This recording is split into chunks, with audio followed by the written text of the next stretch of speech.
really grateful that I can play for Morocco, especially for the first team.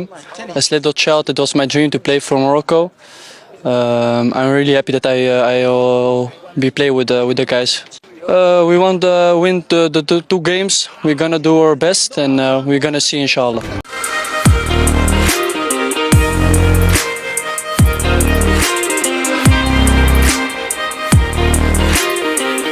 وحنايا نستعدوا هذه المقابلات بشكل كافي ان شاء الله. اول مقابله عندنا مقابله وديه في الادغال الافريقيه.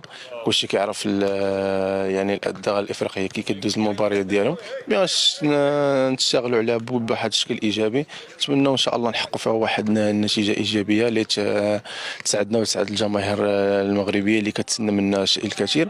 ومقابله ثانيه اللي عندنا رسمي امام المنتخب الليبيري في البلد ديالنا امام الجماهير ديالنا. يعني ان شاء الله نتمنوا نظهروا بواحد الشكل لائق ونساعدوا الجماهير ديالنا. والجماهير المغربيه كنشكروهم دائما اللي معنا في السراء والضراء. نتمنوا دائما يبقاو يشجعوا فينا.